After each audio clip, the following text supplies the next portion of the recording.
Hello guys, कैसे हो आप सब? आई होप कि आप सब बढ़िया होंगे। सो गाइस, ये वीडियो स्टार्ट करने से पहले मैं आपको कुछ चीजें बता दूं। सबसे पहले ये इस स्टोरी का अभी तक का लास्ट पार्ट है। इसके आगे जितने भी चैप्टर आ चुके थे मैंने आपको एक्सप्लेन कर दिए हैं। लेकिन टेंशन लेने की जरूरत नहीं है क्योंकि ये स्टोरी अभी पूरी तरह खत्म नहीं हुई है और ना ही मैंने इसे बीच में छोड़ा है। इसके आगे जैसे जैसे नए चैप्टर आएंगे मैं उन्हें भी आपके लिए लेकर आता रहूंगा।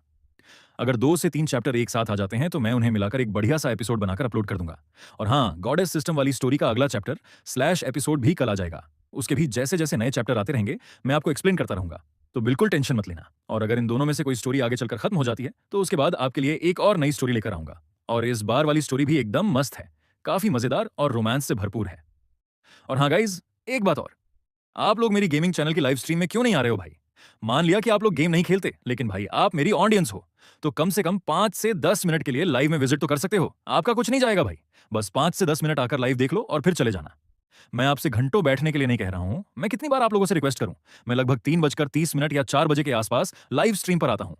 जैसे ही आपको नोटिफिकेशन मिले बस एक बार आ जाना, 5 से 10 मिनट लाइव देख लेना और फिर चले जाना। आप लोग मेरी ऑडियंस हो भाई, इसलिए बार बार रिक्वेस्ट कर रहा हूं। और दूसरी बात, मैंने सिस्टम बी के चैनल पर एक और बढ़िया स्टोरी डाली है।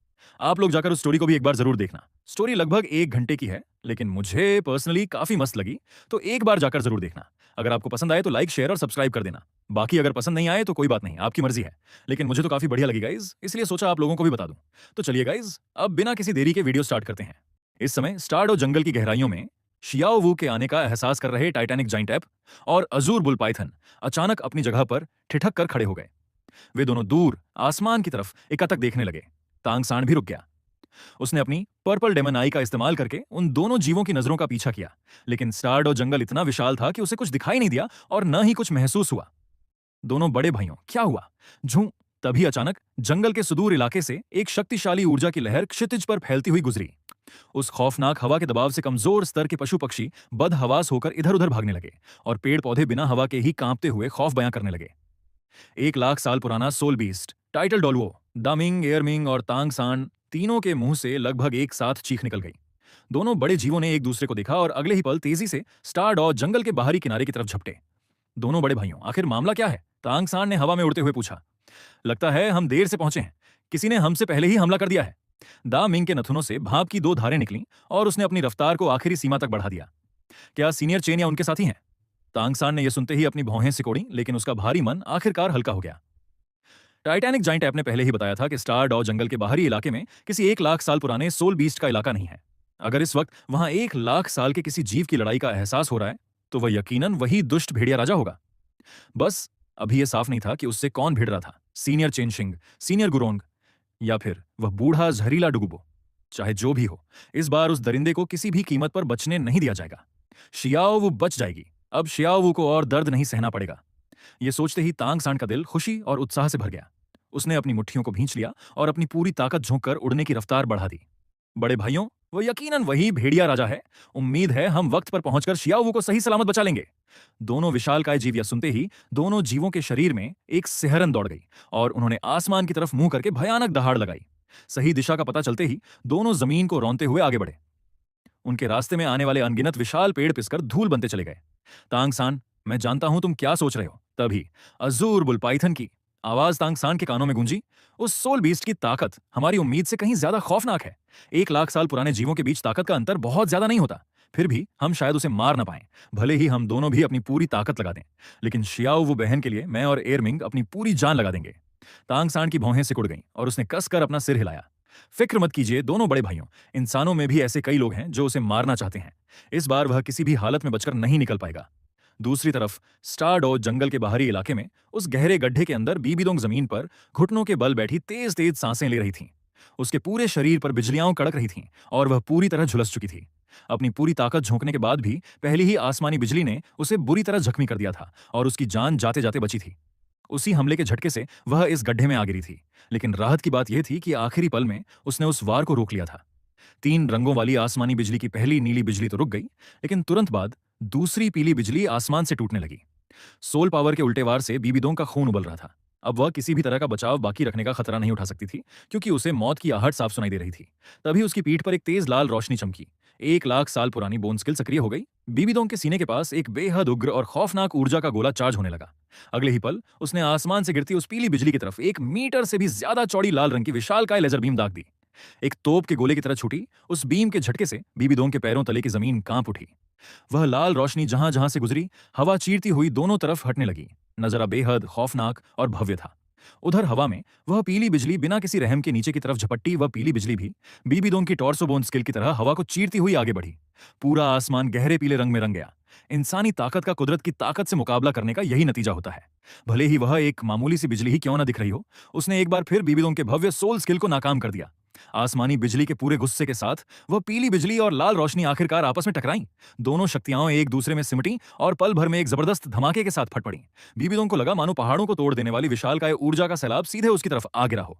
वह बिजली मानो उसकी हड्डियों के मैरों तक को चीरती हुई निकल गई। 1 लाख साल पुराने सोल बीस्ट की टॉर्सो बोन से निकला उसका सबसे खौफनाक हमला हवा में किसी आतिशबाजी की तरह बिखर कर तबाह हो गया। गनीमत यह रही कि उस ऊर्जा के फैलने का दायरा बहुत बड़ा नहीं था। ठीक उसी पल जब बीबीडोंग उस दबाव को बर्दाश्त करने की आखिरी सीमा पर थी, चेन चांगफेंग ने बिजली की ताकत को 30% तक कम कर दिया। अगर वह ऐसा न करता तो यह हमला यकीनन बीबीडोंग को अपाहिज बना देता या मौत के घाट उतार देता। और चेन चांगफेंग ऐसा बिल्कुल नहीं चाहता था। उसे एक बिल्कुल सही सलामत बीबीडोंग चाहिए थी, न कि हाथ पैर से लाचार और अपाहिज। इसके बावजूद हवा में जहां बिजली और सोल स्किल की टक्कर हुई थी, वहां बारीक बारीक काली दरारें उभर आईं, मानो आसमान किसी भी पल फट जाने वाला हो। Space cracks. बीबीडोंग का दिल दहल उठा और उसकी आंखों में सिर्फ और सिर्फ बेबसी छा गई। उस राक्षस ने आखिरी पल में अपनी ताकत रोक ली और हवा में बिजली को छोड़कर स्पेस में दरारें पैदा कर दी। अगर वह बिजली सीधे मुझ पर गिरती तो नतीजा क्या होता, सोचना भी खौफनाक था। उस हमले की ताकत यकीनन किसी अल्टीमेट डोलुओ के स्तर की थी। बीबीडोंग का चेहरा पूरी तरह पीला पड़ चुका था। उसका तेज तेज कांपता हुआ सीना बयां कर रहा था कि उसकी हालत बेहद खराब हो चुकी थी। यह उसकी पूरी सोल पावर खत्म होने का साफ इशारा था। उसकी आंखों में अविश्वास और दहशत भरी हुई थी, लेकिन ऐसा लग रहा था कि वह भेड़िया राजा उसे अब भी छोड़ने के मूड में नहीं था। 3 कलर डिवाइन थंडर। बिजली आसमान में पूरी तरह तैयार हो चुकी थी और किसी भी पल उसके सिर पर गिरने ही वाली थी। वह राक्षस न सिर्फ खौफनाक हद तक ताकतवर था, बल्कि वह बीबीडोंग के बारे में सब कुछ जानता था। उसे अच्छी तरह मालूम था कि बीबीडोंग ने अभी तक अपना आखिरी ट्रुप का इक्का इस्तेमाल नहीं किया था। वह तो बस बीबीडोंग के अहंकार और घमंड को पूरी तरह तोड़ देना चाहता था। चेन चांगफेंग हवा में खड़ा होकर बेहद शांत नजरों से नीचे बीबीडोंग को देख रहा था। बीबीडोंग, क्या तुम अभी भी अपनी जान बचाने की पागलों जैसी कोशिश करोगी? क्या तुम अभी भी मुझसे लड़ोगी? इससे बेहतर है कि तुम मेरे सामने घुटने टेक दो और मेरी हो जाओ। मैं तुम्हें किसी चीज की कमी नहीं होने दूंगा। और वैसे भी मुझे एहसास हो रहा है कि 2 बड़े जीव तेजी से इसी तरफ आ रहे हैं। अगर तुम मेरी बात मान लेती हो तो तुम्हें 1 लाख साल पुरानी सोल रिंग्स तोहफे में देना मेरे लिए कोई बड़ी बात नहीं है। तुम। बीबीडोंग ने अपने उबलते हुए खून और दर्द को किसी तरह दबाया और अविश्वास से अपनी आंखें फाड़कर बोली, 1 लाख साल की सोल रिंग्स? तुम्हारी हिम्मत तो देखो। खुद 1 लाख साल का सोल बीस्ट होकर भी क्या तुम अपनी ही बिरादरी के जीवों को मारकर मुझे सौंप दोगे? क्या तुम्हें लगता है कि मैं कोई बेवकूफ हूं जो तुम्हारी बातों में आ जाऊंगी? नहीं नहीं नहीं, तुम मुझे बिल्कुल नहीं जानती। चेन चांगफेंग हंस पड़ा और उसकी हंसी बेहद ठंडी और खौफनाक थी। इस स्टारडो जंगल में सिर्फ ताकतवर का राज चलता है और यहाँ हर सोल बीस्ट का अपना इलाका होता है। यहाँ बिरादरी जैसी कोई चीज नहीं होती। और सबसे बड़ी बात, वे दोनों जीव तो मुझे मारने ही आ रहे हैं। अगर मैं उन्हें न मारूं तो क्या उनका आदर सत्कार करने के लिए उन्हें छोड़ दूं? तुम तुम सच में एक नीच दरिंदे हो, एक बेदर्द जालिम जीव। बीबीडोंग का चेहरा और भी पीला पड़ गया। वह इस भेड़िया राजा की बेरहमी से मन ही मन दहल उठी थी, लेकिन साथ ही 1 लाख साल पुरानी सोल रिंग्स का नाम सुनकर उसका दिल भी ललचा गया था। क्या तुम इतने दरियादिल हो कि मेरी मदद के लिए उन जीवों का शिकार करोगे? बताओ, तुम्हारा असली मकसद क्या है? तो तुम तैयार हो? चैन चांगफेंग ने अपनी भौहें उठाईं और आखिरकार बिना किसी हिचकिचाहट के अपने होठों पर जीभ फेरी। वह उत्तेजित होकर सीधे मुद्दे पर आया। मेरा मकसद बहुत सीधा है। तुम्हारा ब्लड लाइन बेहद ताकतवर है। तुम्हें मेरे बच्चे को जन्म देना होगा। नहीं, एक नहीं, कम से कम 2। या फिर तुम खुद बता दो कि तुम कितने बच्चों को जन्म दे सकती हो। क्या? चेन चांगफेंग की बात सुनते ही बीबीडोंग का दिमाग फट पड़ा। वह गुस्से से पागल हो उठी। तुम अपनी मौत को दावत दे रहे हो? शब्द मुंह से निकलते ही बीबीडोंग के शरीर से सोल पावर किसी भयानक बवंडर की तरह फूटी। जान दी जा सकती थी, लेकिन ऐसा अपमान बर्दाश्त नहीं किया जा सकता था। उस नीच भेड़िया राजा की इतनी हिम्मत कि वह उससे अपने बच्चों की मां बनने की बात कहे, और वह भी एक नहीं, कई बच्चे। जरा सोचिए, वह एस्प्रिट हॉल की महान और रोबदार पोप थी। क्या वह किसी सोल बीस्ट के लिए, या यूं कहें कि 2 सोल रिंग्स के बदले बच्चों को जन्म देगी? यह उसके स्वाभिमान और गरिमा पर सीधा और सबसे घटिया हमला था। कियान शुंजी उसकी पूरी जिंदगी का सबसे भयानक और काला साया था, और उसने कभी नहीं सोचा था कि आज वही खौफनाक मंजर एक सोल बीस्ट के रूप में उसके सामने फिर खड़ा हो जाएगा। मुकाबला करना ही इस वक्त उसके पास इकलौता रास्ता बचा था, भले ही अंजाम मौत ही क्यों ना हो। बीबीडोंग अपनी जान देने के लिए पूरी तरह तैयार हो चुकी थी। तभी उसकी दाहिनी टांग से एक अजीब और खौफनाक लाल रोशनी फूटी, जिसने पल भर में उसके चारों तरफ एक गोल सुरक्षा कवच खड़ा कर दिया। जी हाँ, यह बीबीडोंग की 1 लाख साल पुरानी सॉफ्ट बोन रैबिट की राइट लेग बोन का इकलौता हुनर था। एक ऐसा सोल बोन स्किल जिसे उसने आज तक कभी इस्तेमाल नहीं किया था। Golden body. ये 3 सेकंड के लिए गॉड लेवल से नीचे के हर हमले के आगे 100% अभेद्य सुरक्षा देने वाला एक बेमिसाल हुनर था। कड़कड़ाहट। वह तीसरी सुनहरी लाल बिजली सीधे नीचे आ गिरी। पूरा पहाड़ उस धमाके से दहल उठा और बीबीडोंग पूरी तरह जमीन के नीचे धंस गई। आह। भले ही बीबीडोंग ने उस हमले को रोक लिया था, लेकिन इस चक्कर में वह बुरी तरह जख्मी हो गई। उसका चेहरा कागज की तरह सफेद पड़ चुका था। इनविजिबल बॉडी ने उस आसमानी बिजली के शारीरिक वार को तो रोक लिया था, लेकिन उसके अंदर मौजूद मानसिक जहर और तबाही को नहीं रोक पाई। उस पल बीबीडोंग की आत्मा लगभग छिन्न भिन्न ही हो गई थी। ठीक उसी पल चेन चांगफेंग ने अपना सिर घुमाकर स्टारडो जंगल की गहराइयों की तरफ देखा और मन ही मन बड़बड़ाया। अफ, बड़े जल्दी पहुंच गए बेवकूफ। मेरा खेल बिगाड़ रहे हैं। इनसे निपटने के बाद तुम दोनों का नंबर लगाता हूं। आऊ। एक लंबी और खौफनाक भेड़िया चीख से पूरा आसमान गूंज उठा।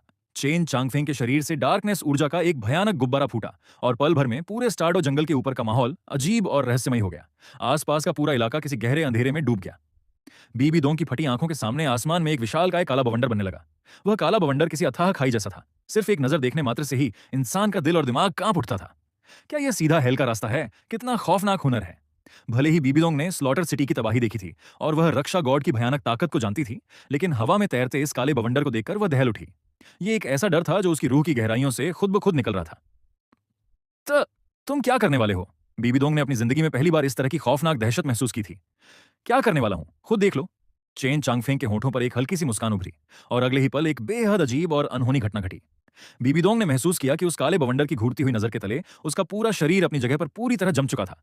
उसके आसपास की हर चीज, यहां तक कि बहती हुई हवा भी, बीच रास्ते में ही ठहर गई थी। सब कुछ थम चुका था। नहीं, बीबीडोंग पूरे दिल से विरोध करना चाहती थी, लेकिन वह उंगली तक नहीं हिला सकती थी। वह बेबस होकर खुद को उस घने अंधेरे में निगलते हुए देखने पर मजबूर थी। चेन चांगफेंग 2 सेकंड तक वहीं खड़ा रहा। उसने अपना सिर घुमाकर स्टारडो जंगल की गहराइयों से तेजी से भागे चले आ रहे उन दोनों विशालकाय सोल बीस्ट्स दामिंग और अर्मिंग की तरफ देखा। एक ठंडी हुंकार भरी और खुद भी उस अबीसल स्वालो स्पेस के अंदर दाखिल हो गया। उसी पल आसमान में बना हुआ काला बवंडर अंदर की तरफ सिमटने लगा और अगले ही सेकंड एक छोटे से चमकदार बिंदु में बदलकर स्टारडो जंगल के ऊपर से हमेशा के लिए गायब हो गया। पीछे छूट गया तो बस कई हजार वर्ग मीटर का एक विशालकाय खौफनाक गड्ढा। इस वक्त चेन चांगफेंग बीबीडोंग को लेकर उस अबीसल स्पेस के अंदर पहुंच चुका था। उस स्पेस के अंदर कदम रखते ही बीबीडोंग का मार्शल सोल ट्रू फॉर्म पूरी तरह टूट गया और वह अपने असली इंसानी रूप में वापस आ गई। अब वह उस काया को संभाल पाने में पूरी तरह असमर्थ थी। अबिसल स्वॉलोइंग। ये एक मानसिक और स्पेस कंट्रोल निगलने वाला खौफनाक हुनर था। इसके सक्रिय होते ही दुश्मन को जबरदस्ती एक ऐसे अबीसल स्पेस में खींच लिया जाता था जहां सिर्फ उस हुनर के मालिक की हुकूमत चलती थी। इस स्पेस के अंदर दुश्मन अपनी किसी भी सोल स्किल का इस्तेमाल नहीं कर सकता था। उसकी हरकतें सुस्त हो जाती थीं और उसकी मानसिक शक्ति को पूरी तरह दबा दिया जाता था। जब इसे अबीसल डोमेन के साथ मिलाकर इस्तेमाल किया जाता तो इसका असर दोगुना हो जाता था। यह दुश्मन के दिमाग पर पूरी तरह कब्जा कर लेता था, उसके होश और हवास को तहस नहस कर देता था और उसके शरीर से उसका नियंत्रण छीन लेता था, जब तक कि वह पूरी तरह मारा न जाए या निगल कर खत्म न कर दिया जाए। जैसे ही बीबीडोंग ने उस स्पेस में कदम रखा, एक बेमिसाल और अटूट डार्कनेस ताकत ने उसकी आत्मा पर हमला बोल दिया। क्या मैं मर चुकी हूं? क्या मेरी जिंदगी खत्म हो गई? बीबीडोंग ने अपनी आंखें कसकर भींच लीं और उसकी आत्मा कांप उठी। दोंग एयर। तभी अचानक एक बेहद जानी पहचानी और पुरानी आवाज गूंजी। बीबीडोंग ने झटके से अपनी आंखें खोल दी। शियाओगांग, ये कौन सी जगह है? बीबीडोंग को अपनी आंखों पर यकीन नहीं हो रहा था। वह जिस जगह खड़ी थी वह येलिंग सिटी के बाहर का वही जंगल था जहां 16 साल की उम्र में उसकी मुलाकात पहली बार यू शियाओगांग से हुई थी। यहां तक कि उसका अपना शरीर भी ढलकर 16 साल की मासूम लड़की के रूप में बदल चुका था।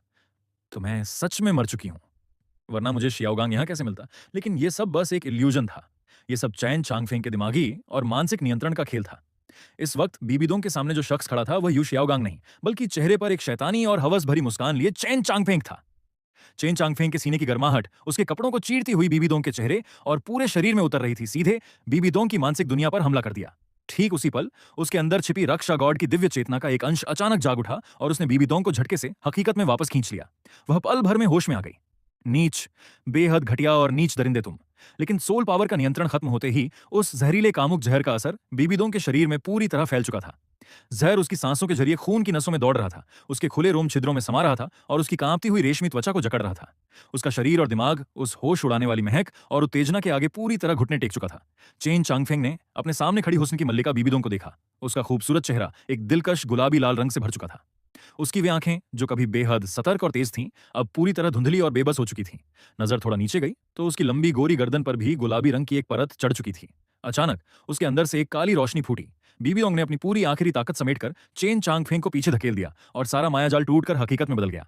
लेकिन बहुत देर हो चुकी थी। वह झर पलक झपकते ही उसकी नसों और स्टैटिक धमनियों में समा चुका था। बीबी दोंग को लगा मानो उसके पूरे शरीर में एक मीठा सा सुन्नपन और भयानक खुजली दौड़ रही हो, जैसे करोड़ों चींटियां एक साथ उसकी हड्डियों को चबा रही हों। दर्द को तो इंसान फिर भी बर्दाश्त कर लेता है, लेकिन हड्डियों के अंदर से उठने वाली यह अजीब सी छटपटाहट दर्द से कहीं ज्यादा खौफनाक थी। उस बेकाबू और तड़पा देने वाली हलचल ने बीबी दोंग को तड़पने पर मजबूर कर दिया, यहां तक कि उसकी सोचने समझने की सलाहियत पूरी तरह खत्म हो गई। वह बेचैनी सीधे उसकी हड्डियों के मैरों से उठ रही थी और वह असहनीय तड़प में जल रही थी। दफा हो जाओ, यहां से दूर हटो, बीबी दोंग लगभग चीख पड़ी। वह सब कुछ भूलकर यहां से भाग जाना चाहती थी, लेकिन उसने पाया कि उसके शरीर में तिनके बराबर भी जान नहीं बची थी। यहां तक कि चलने फिरने की ताकत भी खत्म हो चुकी थी। उसका हसीन चेहरा पूरी तरह लाल पड़ चुका था, उसकी आंखें पूरी तरह धुंधली हो गई थीं और उनकी बैंगनी चमक की जगह अब एक गहरी सुर्ख लाली ने ले ली थी। अगले ही पल बीबी दोंग ने बिना किसी हिचकिचाहट के खुद को चेन चांगफेंग की बाहों में झोंक दिया। एक गर्म और दिल को सुकून देने वाली राहत का एहसास पल भर में उसके पूरे शरीर में फैल गया। भले ही बीबी दोंग की आत्मा और स्वाभिमान अंदर ही अंदर इस घिनौने पल का विरोध कर रहे थे, लेकिन उसका शरीर पूरी तरह टूट चुका था, लेकिन उसका शरीर बेकाबू होकर उसके साथ दगा कर चुका था। इस पल ऐसा लगा मानो उसकी सारी तड़प और दर्द पल भर में गायब हो गए हों। वह उसी चेन चांगफेंग को कसकर बाहों में भरे हुए थी, जिससे वह सख्त नफरत करती थी। और फिर बाकी सब कुछ मिट गया। वक्त गुजरता गया और बहुत लंबा समय बीत गया, जब तक कि ग्रेट डाओ यिनयांगची उस स्पेस को चीरकर अबीसल स्वालो स्पेस के अंदर उतरी। डिंग, बधाई हो होस्ट, आपने अपने छठे वारिस के गर्भाधान की प्रक्रिया पूरी कर ली है। आपके इनाम तैयार किए जा रहे हैं। डिंग, बधाई हो होस्ट, आपने ग्रेट डाओ यिनयांगची को अवशोषित कर लिया है। यिनची, यिनकी का हिस्सा बीबी दोंग को मिला। इनाम, सोल पावर में एक स्तर की बढ़ोतरी, उनकी ताकत बढ़कर 98 लेवल सुपर डॉलुओं हो गई है। इनाम, उनकी दोनों स्पाइडर एम्परर आत्माएं डिवाइन रैंक में बदल गई हैं और उनकी आत्माओं के एट्रीब्यूट्स 10 गुना बढ़ गए हैं। यांगची का हिस्सा होस्ट को मिला, 10 गुना इनाम रिटर्न ट्रिगर हुआ। इनाम कन्वर्ट किए जा रहे हैं।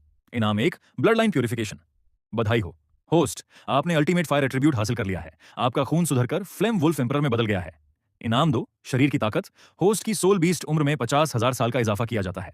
इनाम तीन, स्किल्स का विकास, होस्ट का सोल स्किल सनसेट अपग्रेड हो गया है। सिस्टम पैनल अपडेट हो रहा है। Host chain Changfeng. प्रजाति सोल बीस्ट देवोरिंग वुल्फ एम्परर, उम्र 1,97,000 साल, 98 लेवल सुपर डॉलुओं के बराबर की ताकत। God level stage, early divine realm, soul skills, heaven burning flames, domain, wind god domain, abyssal domain, विशेष स्किल सनसेट, सूर्य की असली अग्नि की शक्ति से सूर्य की परछाई अवतरित होती है, जो दुश्मनों को उस अग्नि में जलाकर राख कर देती है। यदि दुश्मन की ताकत इस स्किल को चलाने वाले से कम है, तो वह खुद से इससे कभी छूट नहीं सकता और अपनी पूरी सोल पावर खत्म होने तक जलकर मर जाता है। यह स्किल ईविल एट्रीब्यूट वाले जीवों और सोल मास्टर्स पर दोगुना असर करती है। साथ ही इसमें हेवन बर्निंग का असर है, जो हर तरह की जीवन ऊर्जा को जलाकर शुद्ध कर देता है। चेन चांगफेंग के शरीर पर एक दिव्य और डिवाइन आर्म चमकने लगी, जो बेहद आकर्षक लग रही थी। उसका इंसानी रूप में बदलना एक कदम और आगे बढ़ चुका था। जबरदस्त, बीबी दोंग का खून सच में बेमिसाल है। सिस्टम की आवाज सुनते ही चेन चांगफेंग का खून खौल उठा। एक ही बार में पूरे 50,000 साल की ताकत का इनाम। अब वह 2 लाख साल की महान ताकत से सिर्फ 3,000 साल दूर था। और तो और उसे अल्टीमेट फायर भी मिल चुका था। वह कियान रेनशुए की ट्रू सन फायर निकली। जाहिर है कि यह डॉलुओ दुनिया की सबसे ताकतवर आग थी, और सबसे अहम बात यह थी कि यह ट्रू सन फायर आगे चलकर सबसे बड़े केओन्स हेवनली फायर में तब्दील हो सकती थी। भले ही अभी इसके पूरे प्रभाव का अंदाजा न हो, लेकिन इतना तय था कि यह ट्रू सन फायर से भी कहीं ज्यादा खौफनाक होगी। अब वह अल्टीमेट डोलुओ बनने से बस एक कदम दूर था। भले ही उसे पूरी तरह अजेय न कहा जाए, लेकिन आधा अजेय तो वह बन ही चुका था। इंसानी टाइटल डोलुओं में से स्वर्ड डोलुओ चेनशिंग और बोन डोलुओ गुरोंग अब उसके मुकाबले में कहीं नहीं ठहरते थे। जब तक स्पिरिट हॉल के पुजारी सी गॉड आइलैंड और क्लियर स्काई सेक्ट मैदान में नहीं आते, तब तक इंसानी दुनिया में उसे चुनौती देने वाले बहुत कम लोग बचे थे। अगर वे उसे परेशान करने नहीं आते तो ठीक, लेकिन अगर आए तो वह उन्हें तब तक गाजर मूली की तरह काटेगा जब तक वे आने की हिम्मत ही छोड़ न दें। अब तो बस स्टारडो जंगल के अंदरूनी इलाके के खौफनाक जीव ही बाकी थे। एक बार वह 2 लाख साल का ट्राइबुलेशन पार कर ले और थंडर पावर को हासिल कर ले, तो उनसे भी भिड़ने की ताकत आ जाएगी। लगता है मुझे अभी और मेहनत करनी पड़ेगी। चेन चांगफेंग के दिल में एक अजीब सी नई उम्मीद जाग उठी। न जाने कितना वक्त गुजर गया। जब बीबी दोंग ने धुंधली आंखों से अपनी पलकें खोली, उसके पूरे शरीर में मीठा मीठा दर्द हो रहा था। अगले ही पल बीबी दोंग झटके से उठकर बैठ गई। बेहोश होने से ठीक पहले की सारी यादें उसके दिमाग में बिजली की तरह कौंधीं और उन खौफनाक तस्वीरों ने उसके दिमाग और स्वाभिमान को चकनाचूर कर दिया। नामुमकिन, ये सब बकवास है, ऐसा कैसे हो सकता है? आह! एक बेबस, रोती हुई और गुस्से से भरी चीख उस गहरे काले स्पेस में गूंज उठी। बीबी दोंग को आसपास वह जानी पहचानी और नफरत भरी सूरत कहीं दिखाई नहीं दी। उसका दिमाग पूरी तरह सुन्न पड़ गया और फिर बेइज्जती, जबरदस्त गुस्सा और जानलेवा दुश्मनी उसके दिल में उफनने लगी। दरअसल चेन चांगफेंग खुद अपनी मर्जी से बाहर नहीं गया था, बल्कि उसे जबरदस्ती जाना पड़ा था, क्योंकि उसे एहसास हुआ कि उसकी गैर मौजूदगी में तांग सांड उन दोनों विशालकाय जीवों को लेकर उसके घर पर डाका डालने पहुंच चुका था। इसीलिए चेन चांगफेंग तुरंत उस स्पेस से बाहर निकल गया और पीछे छूट गई बेबस बीबी दोंग, जो उस स्पेस के अंदर पागलों की तरह अपना गुस्सा और बेबसी निकाल रही थी।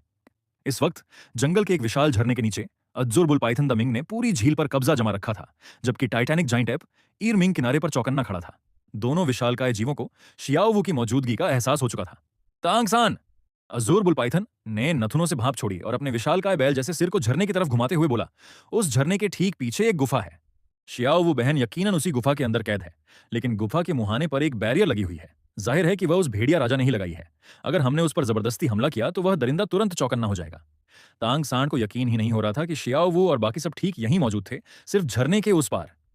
वह यह सोचकर ही अंदर तक टूट गया कि शियाओवू और बाकी लड़कियां उस नीच दरिंदे का जुल्म सह रही होंगी और झरने के उस पार से उन्हें, तांग सांड और बाकी लोगों को आते जाते देखकर कितनी बेबस और मायूस महसूस कर रही होंगी।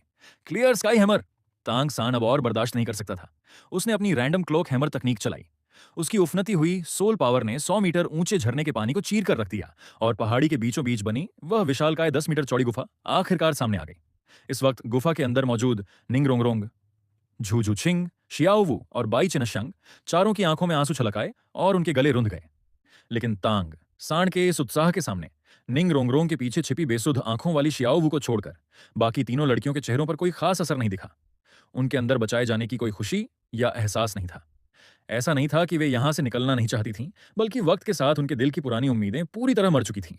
अगर वे आज बाहर की दुनिया में वापस चली भी जाती तो भी वे पुराने समाज और अपने लोगों का सामना करने के काबिल नहीं बची थीं। जब भाग निकलने की आखिरी उम्मीद भी खत्म हो गई तो उन्होंने अपनी किस्मत से समझौता कर लिया था।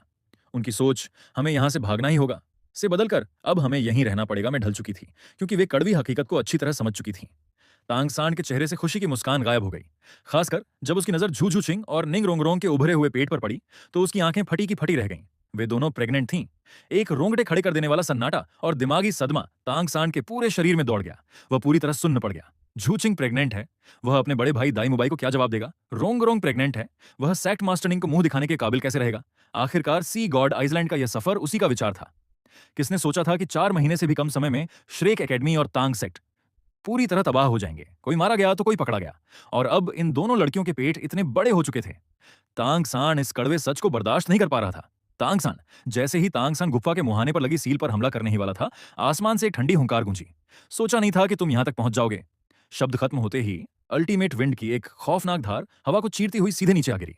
तांग सांड का रंग उड़ गया और उसने झटके से अपनी पीठ से निकली 8 स्पाइडर लांसेस को अपने बचाव में आगे कर लिया। कड़कड़ाहट, एक भयानक धमाका हुआ। तांग सांड की 8 स्पाइडर टांगें उसके सीने के आगे ही टूटकर बिखर गईं और उसका शरीर तोप के गोले की तरह नीचे झील के पानी में जा गिरा, जिससे पानी की विशालकाय लहरें आसमान छूने लगीं। तभी दूर आसमान से एक लाल रोशनी तेजी से उड़ी और पलक झपकते ही गुफा के अंदर दाखिल हो गई। ये वक्त पर लौटा हुआ चेन चांगफेंग था। भेड़िया राजा, आप वापस आ गए।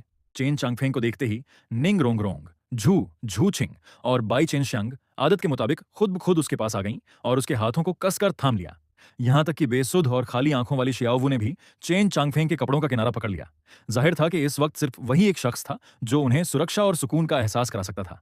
अपने आगोश में चारों लड़कियों की घबराहट महसूस करके चेन चांगफेंग के चेहरे पर एक हल्की मुस्कान आ गई। फिक्र मत करो, तुम्हारा यह राजा इतनी आसानी से नहीं मरने वाला।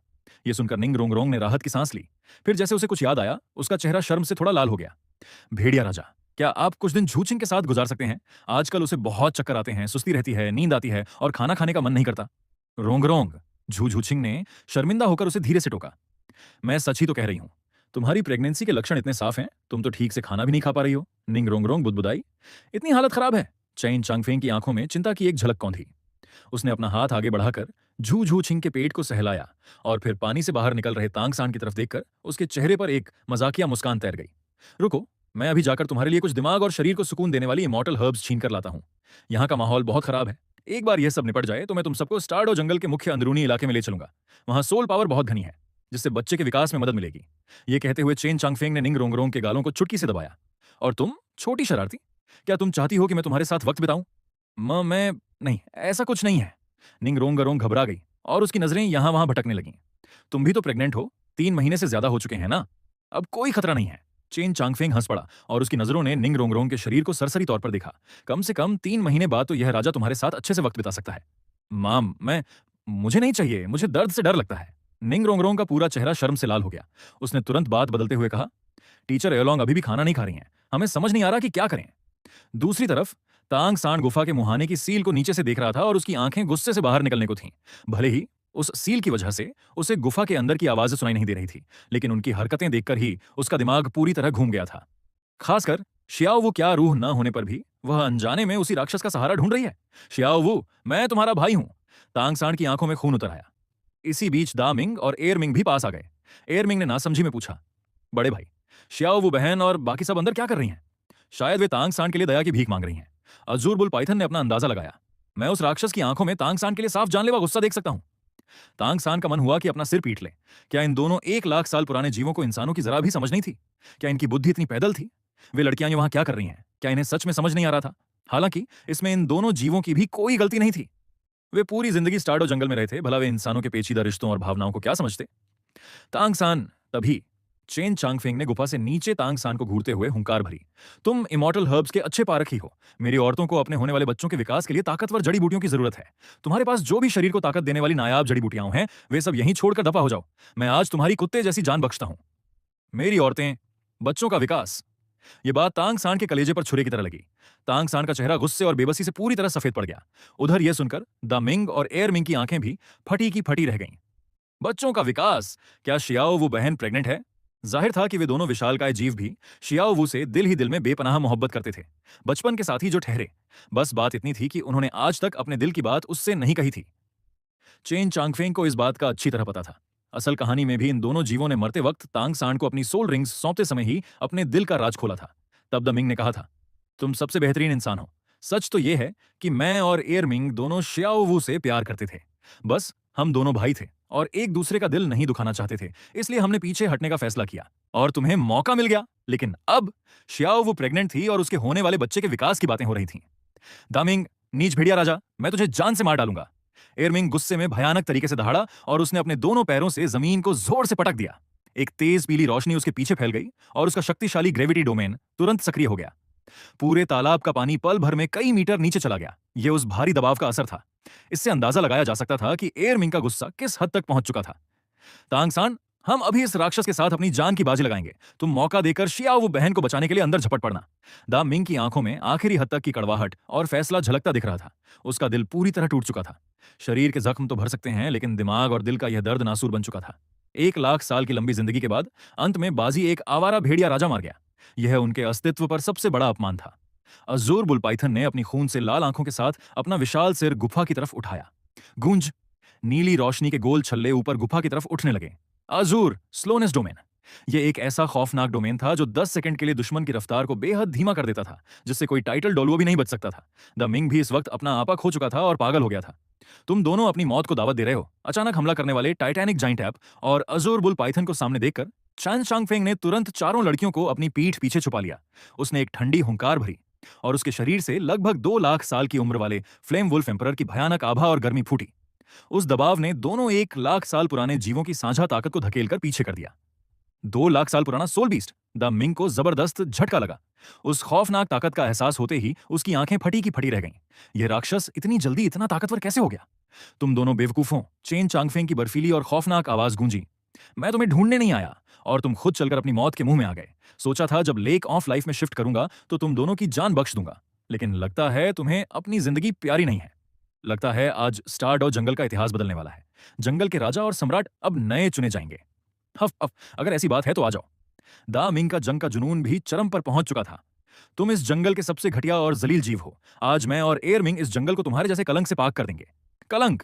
चेन चांगफेंग ठाका मारकर हंस पड़ा। जंगल का सीधा नियम है, जिसकी लाठी उसकी भैंस। कम से कम मैं तुम दोनों की तरह इस तांग सांड के सामने दुम हिलाकर चाटुकारिता तो नहीं करता। तुम दोनों ने पूरे सोल बीस्ट समाज का नाम डुबो दिया है। इससे पहले कि तुम तांग सांड की सोल रिंग्स और सोल बोन्स बनकर खत्म हो जाओ, बेहतर होगा कि मैं खुद तुम्हारा शिकार करूं और तुम्हारी ताकत बीबीदों को सौंपकर अपने आने वाले बच्चों का पोषण करूं। अभी मैं तांग सांड को नहीं मार सकता, लेकिन क्या तुम दोनों को भी नहीं मार सकता? ऐसा नहीं था कि चेन चांगफेंग तांग सांड को मारना नहीं चाहता था, बल्कि उसके पास कोई चारा ही नहीं था। अभी सल स्वालो के अंदर रक्षा गॉड की डिवाइन विल का बीबीदों को होश में लाना एक बहुत बड़ी चेतावनी थी। अगर उस वक्त चेन चांगफेंग के मन में जान लेने की नियत होती तो शायद वह दिव्य चेतना जाग उठती और खुद उसी पर पलटवार कर देती। इन लोगों के शरीर में देवताओं की दिव्य चेतना मौजूद थी। बीबीदों के पास तो थी ही, तांग सांड के पास तो और भी ज्यादा थी। तांग सांड के पास कम से कम 2 देवताओं की चेतनाएं थीं, एक सी गॉड पोसाइडन की और दूसरी स्लॉटर सिटी को पार करने से मिली आसुरा गॉड की चेतना। ये दोनों दिव्य चेतनाएं लगभग पूरी तरह तांग सांड के शरीर में जम चुकी थीं। अगर तांग सांड को जबरदस्ती मारने की कोशिश की जाती तो उसका नतीजा बहुत खौफनाक हो सकता था। आखिर 99 लेवल की अल्टीमेट डोलुओ बीबीदोंग भी सी गॉड की दिव्य चेतना वाली गोल्डन ट्राइडेंट की पहली 3 तकनीकों को बर्दाश्त नहीं कर पाई थी। फिलहाल चेन चांगफेंग यह खतरा नहीं उठाना चाहता था और वैसे भी तांग सांड उसके आगे भी काम आने वाला था। आखिर शियाओ वू को अभी जिंदा करना बाकी था, और साथ ही ब्लू सिल्वर एम्परर अयिन भी थी। अभी अभी जीवित हुई ब्लू सिल्वर एम्परर काफी ताजा और नया अनुभव होने वाली थी। तांग सांड को सीधे मार देना तो उसे मुफ्त की राहत देने जैसा होता। कभी कभी जिंदा रहना मौत से भी ज्यादा दर्दनाक होता है। लेकिन जहां तक अज़ूर बुल पाइथन और टाइटैनिक जाइंट ऐप का सवाल था, उन्हें जिंदा छोड़ने की कोई वजह नहीं थी। वे आगे चलकर उसके सबसे बड़े दुश्मन साबित होने वाले थे, इसलिए आगे के झंझटों से बचने के लिए उन्हें जल्द से जल्द रास्ते से हटाना ही समझदारी थी। अभी चेन चांगफेंग मन ही मन यह हिसाब लगा ही रहा था कि अचानक दो भयानक गर्जनाएं गूंजी। गुस्से से पागल हो चुके दमिंग और एयरमिंग ने चेन चांगफेंग के सम्राट वाले दबाव को चीर दिया और आगे झपटे। चेन चांगफेंग ने भी अब कोई रिहायत नहीं दिखाई। उसने तुरंत अपना ट्रू फॉर्म खोला और विशालकाय फ्लेम वुल्फ एम्परर में तब्दील हो गया। उसका विशाल शरीर देखने में टाइटैनिक जाइंट ऐप से भी आधा से ऊंचा लग रहा था। लगभग 2 लाख साल की उम्र वाली खौफनाक ताकत का गुब्बारा चारों तरफ छा गया। टाइटैनिक जाइंट ऐप ने पागलों की तरह अपनी छाती पीटी और अपनी दोनों विशाल बाहों को जोर से जमीन पर दे मारा। गुरुत्वाकर्षण का दलदल, gravity mud, Titanic giant app की एक सुपर सोल स्किल थी। इस हुनर के तहत ग्रेविटी 20 गुना तक बढ़ जाता था। यह न सिर्फ दुश्मन की हरकतों को पूरी तरह बांधकर काबू कर लेता था, बल्कि खुद प्रयोग करने वाले पर भी असरदार गुरुत्वाकर्षण लागू करता था। हवा में उड़ते ही चेन चांगफेंग को लगा मानो अचानक आसमान से उसके ऊपर कोई विशाल पहाड़ आ गिरा हो। एक भयानक धमाके के साथ उसका शरीर जबरदस्ती नीचे पानी की सतह पर आ गिरा, जिससे चारों तरफ विशाल लहरें उठ खड़ी हुईं। कितना खौफनाक ग्रेविटी का दबाव था। भले ही उसकी हरकतें थम गई थीं, लेकिन चेन चांगफेंग के होठों पर खुद ब खुद एक बेपरवाह मुस्कान तैर गई। दबाव वाली जंग में ही तो असली मजा है। टाइटैनिक जाइंट ऐप का ग्रेविटी मड और अज़ूर बुल पाइथन का स्लोनेस डोमेन, इन दोनों का मेल एक तरह से टू पोल स्टिलनेस डोमेन जैसा असर पैदा कर रहा था। कोई ताज्जुब नहीं कि बीबी दोंग जैसे 6 टाइटल डॉलुओं को भी इन दोनों का शिकार करने में पूरा 1 महीना लग गया था। इस तरह के शीर्ष स्तर के सोल बीस्ट्स आम टाइटल डॉलुओं से कहीं ज्यादा ताकतवर होते हैं। ये सचमुच इस लायक थे कि इनके साथ पूरी गंभीरता से लड़ा जाए, और ये इस काबिल भी थे कि एक शान की मौत मरे। ब्लडथर्स्टी बर्सर्क, चेन चांगफेंग ने मन ही मन हुंकार भरी। भले ही उसका शरीर पल भर के लिए पंगु होकर रुक गया था, लेकिन उसी वक्त उसकी मांसपेशियां पागलों की तरह उभर आईं।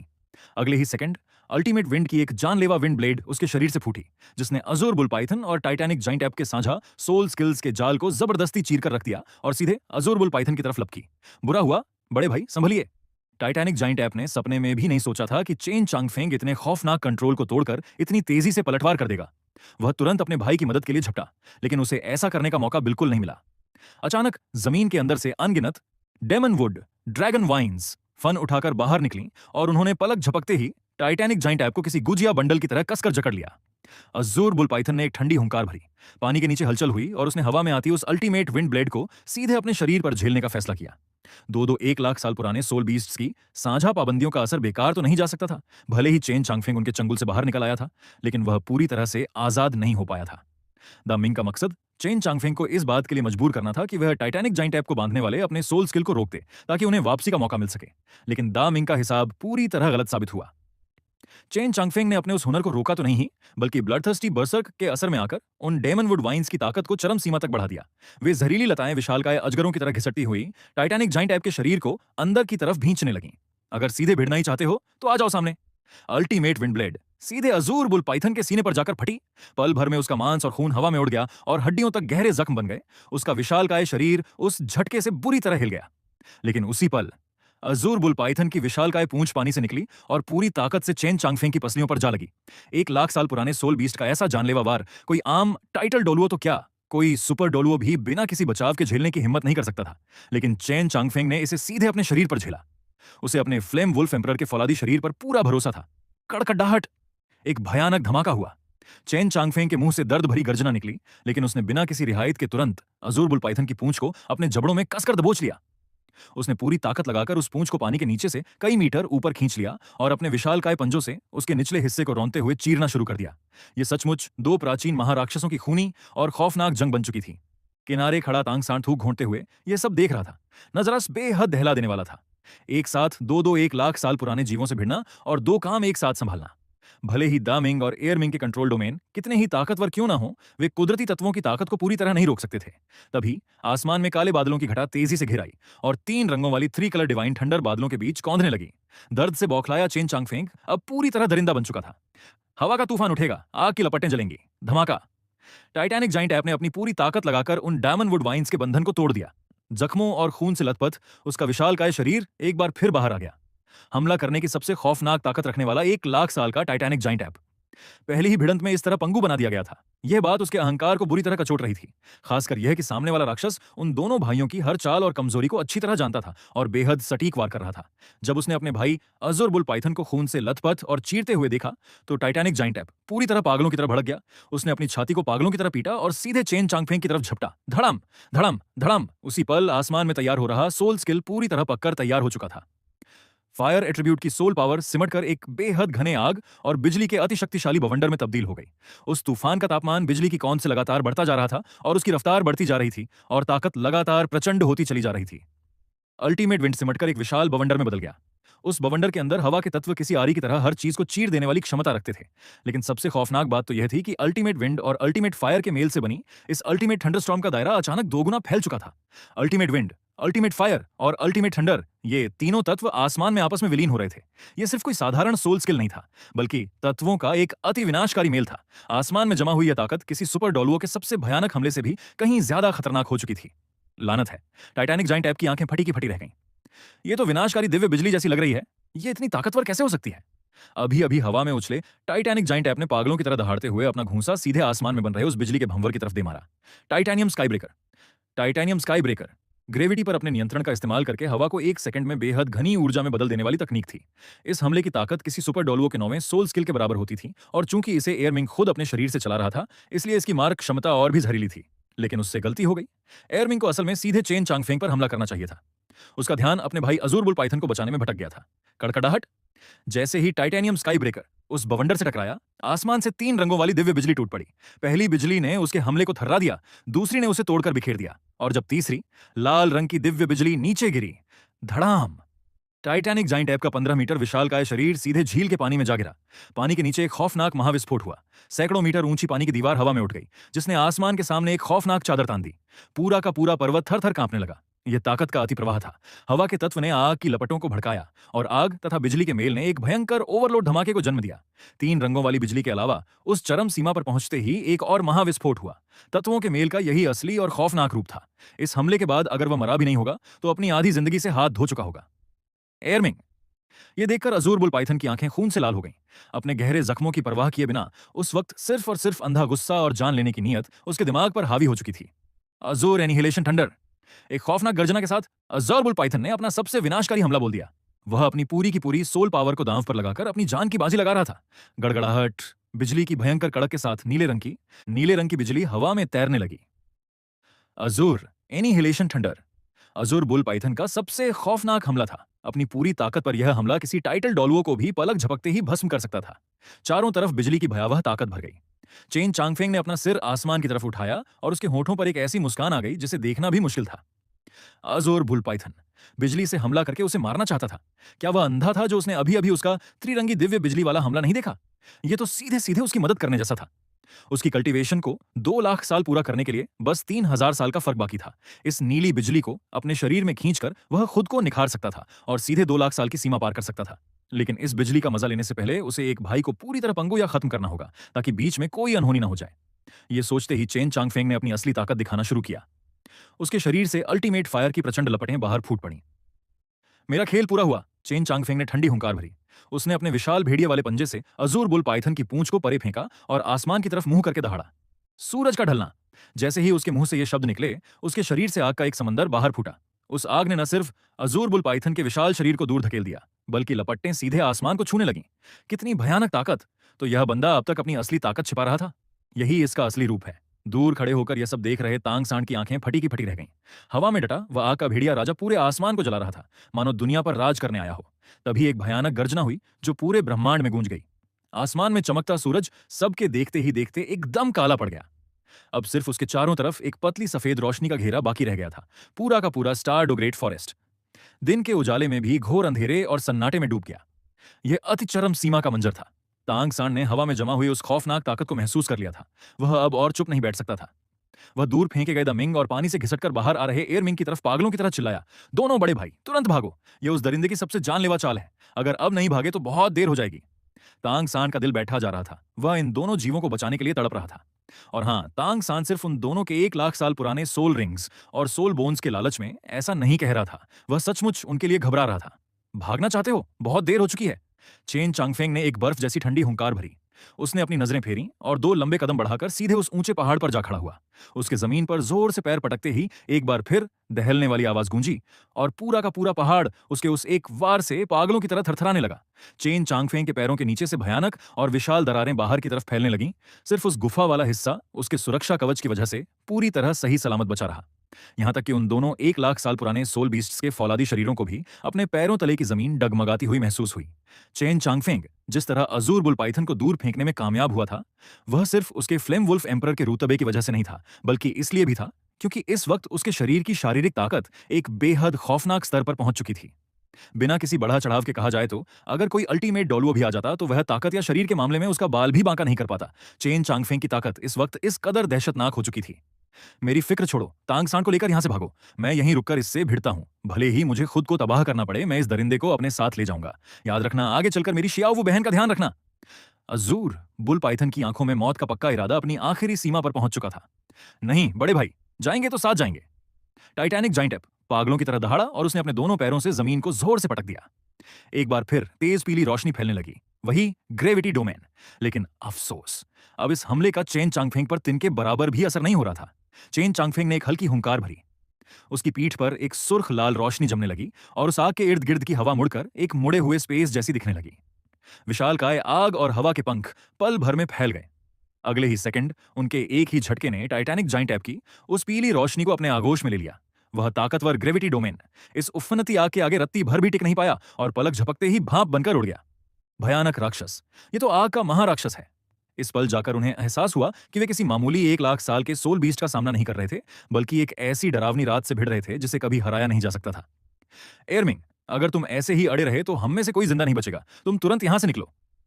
अजूर बुल पाइथन अचानक रुक गया। उसने अपने विशाल बैल जैसे सिर को आसमान की तरफ उठाया। कड़क अड्डाहट। आखिरकार उसकी पूरी ताकत से चलाई गई अजूर एनिहिलेशन थंडर आसमान में गरज उठी। पल भर में उस खौफनाक नीली बिजली न्यूज उफनती हुई आग के समंदर को अपने आगोश में ले लिया। बड़े भाई, आपको क्या लगता है कि मैं सचमुच यहां से भाग सकता हूं? अब यह बिल्कुल नामुमकिन है। एयरमिंग की हिम्मत इस बार पूरी तरह जवाब दे चुकी थी।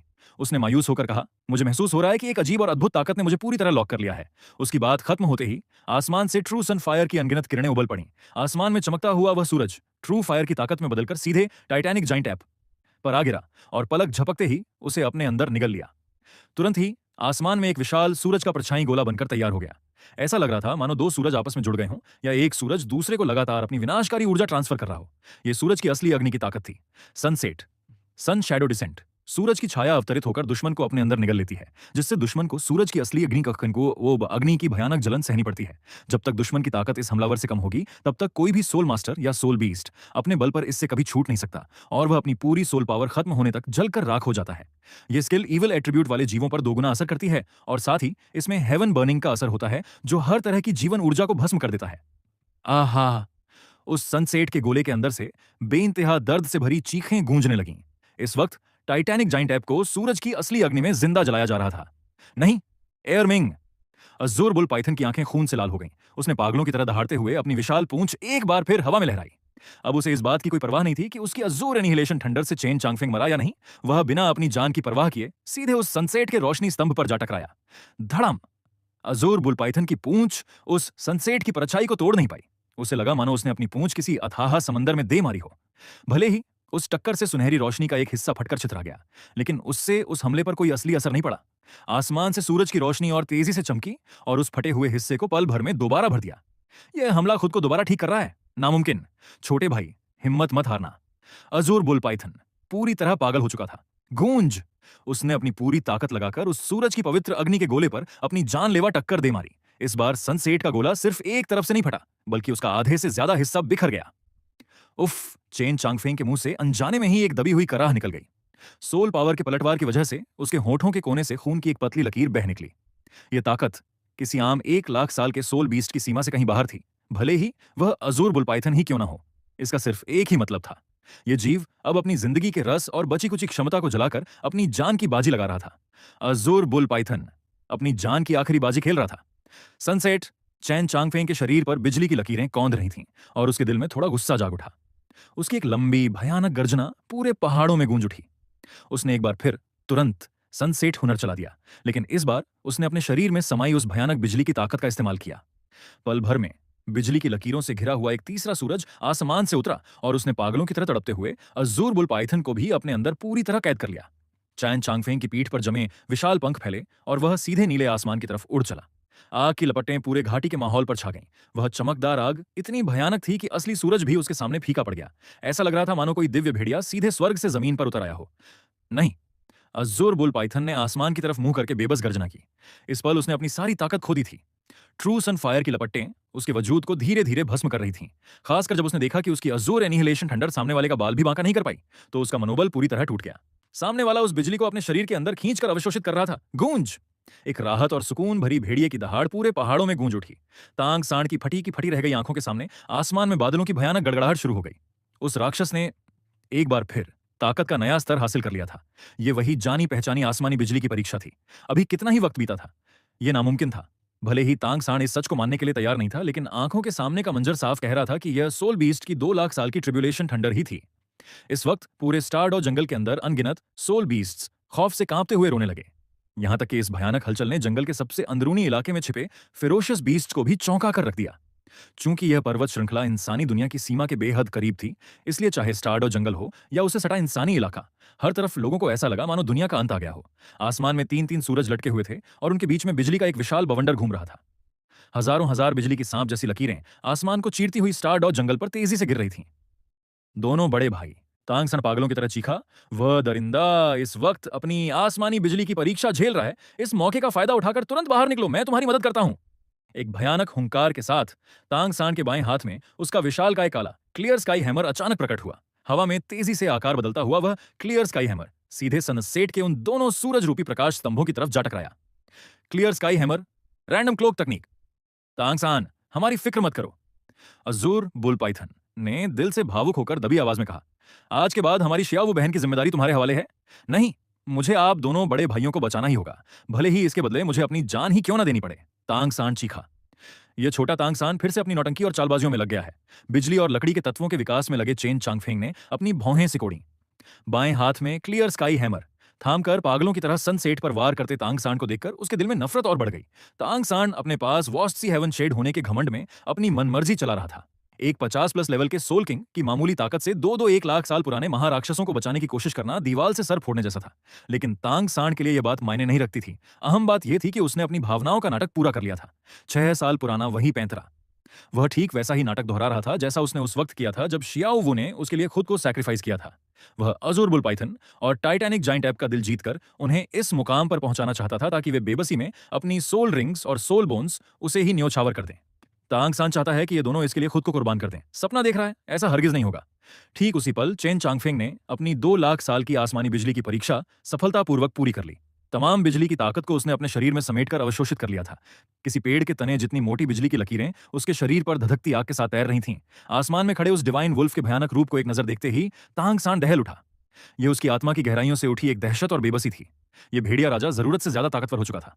तांग सांड को अब अंदर ही अंदर चेन चांगफेंग से दुश्मनी मोल लेने पर पछतावा होने लगा था। लेकिन अब पछताने से क्या होता? उसके 1001 नाइट्स हथियार ने भेड़िया राजा के पूरे कबीले का सफाया कर दिया था। यह दुश्मनी तो अब किसी एक की मौत के साथ ही खत्म हो सकती थी। सब खत्म हुआ। चेन चांगफेंग ने बर्फ जैसी ठंडी हुंकार भरी। जैसे ही सारी बिजली उसके शरीर के अंदर सिमटी, पूरा आसमान अचानक बेहद अजीब और डरावना दिखने लगा। आसमान में एक साथ 5 रंग बिखर गए, सफेद, हल्का नीला, गहरा नीला, बैंगनी और सुनहरा। यहां तक कि अभी अभी गायब हुआ बिजली का भयानक बवंडर भी एक बार फिर बनाया, और इस बार उसकी ताकत 2 लाख साल की आसमानी बिजली से भी कई गुना ज्यादा खौफनाक और तबाही मचाने वाली लग रही थी। यह क्या चीज है? तांग सान ने खौफ से थरथर कांपते हुए आसमान में बन रही उस महाविनाशकारी बिजली को देखा। अनजाने में ही उसके शरीर पर मौजूद वास्ट सी हेवन शेड ने खुद ब खुद प्रतिक्रिया दी और नीले रंग की एक सुरक्षा रोशनी ने तांग सान को अपने अंदर ढक लिया। उसी पल उसका शरीर थोड़ा कांपा और उसकी आंखों में एक दबी हुई डिवाइन विल चमक उठी। संयोग से उसकी आंखों में उभरी इस दिव्य चमक को ऊपर खड़े चेन चांगफेंग ने तुरंत ताड़ लिया। चेन चांगफेंग ने मन ही मन सोचा, जैसा कि मैंने अंदाजा लगाया था, तांग सान के शरीर पर सचमुच सी गॉड की दिव्य चेतना मौजूद है। फिलहाल इसे जान से मारना मुमकिन नहीं है, लेकिन जब तक इसकी जान पर नहीं बनाती तब तक यह दिव्य चेतना भी दखल नहीं देगी। ये सोचते ही आसमान से 5 रंगों वाली दिव्य बिजली के नीचे गिरने से ठीक पहले चेन चांगफेंग ने बिना किसी रियायत के आग की एक जानलेवा ब्लेड लहराई और तांग सांड को 1000 मीटर दूर दे मारा, ताकि वह उस बिजली के तबाही वाले दायरे से बाहर चला जाए। इस वक्त चेन चांगफेंग हवा में तैर रहा था और उसकी आंखों से भयानक बिजली कौंध रही थी। आसमान में घूमता बिजली का बवंडर और तेजी से चक्कर काटने लगा। कड़कड़ाहट। 5 रंगों वाली दिव्य बिजली जमीन पर टूट पड़ी। भले ही यह असली ग्रेट 5 एलिमेंट्स डिवाइन थंडर नहीं थी, लेकिन फिर भी इसमें उस 5 एलिमेंट्स थंडर की असली झलक साफ दिखाई दे रही थी। गोल्डन थंडर एक कड़कड़ाहट के साथ बिजली चमकी। आवाज थमने से पहले ही यह हमला हर जीव का सर्वनाश करने और दुनिया की हर चीज को चीरने की ताकत रखता था। वुड थंडर, हजारों हजार बिजली की लकीरें परछाई की तरह पीछे लग गईं। इस हरी रोशनी में बिजली का ऐसा सुन्न कर देने वाला असर था कि एक बार छूते ही इंसान अपनी जगह पंगु हो जाता था। यह सबसे ज्यादा तड़पाने वाली बिजली थी। वाटर थंडर इसके अनगिनत रूप थे, बेहद रहस्यमयी और पेचीदा। यह बिजली पानी में बदलकर हवा में बिजली का एक तालाब बना देती थी, जिसके नीचे गिरते ही कोई भी जीव तबाही से नहीं बच सकता था। फायर थंडर पांचों बिजलियों में सबसे भयानक ताकत इसी की थी। यह शुद्ध और सबसे प्रचंड रोशनी के साथ गिरी, जिसमें आग और बिजली मिलकर हर चीज को भस्म और शुद्ध कर रहे थे। अर्थ थंडर यह सबसे भारी भरकम बिजली थी, जिसकी मारक क्षमता पूरे पहाड़ और जमीन के ढह जाने जैसी विशाल थी। भले ही इन पांचों बिजलियों में असली 5 एलिमेंट्स थंडर की सिर्फ एक झलक थी, लेकिन यह कम से कम 3 लाख साल पुरानी सोल बीस्ट ट्रिब्यूलेशन के बराबर तबाही मचाने वाली थी। दोनों 1 लाख साल पुराने सोल बीस्ट्स इस हमले को झेलने के काबिल बिल्कुल नहीं थे। पल भर में पूरा आसमान बिजली और आग के समंदर में डूब गया।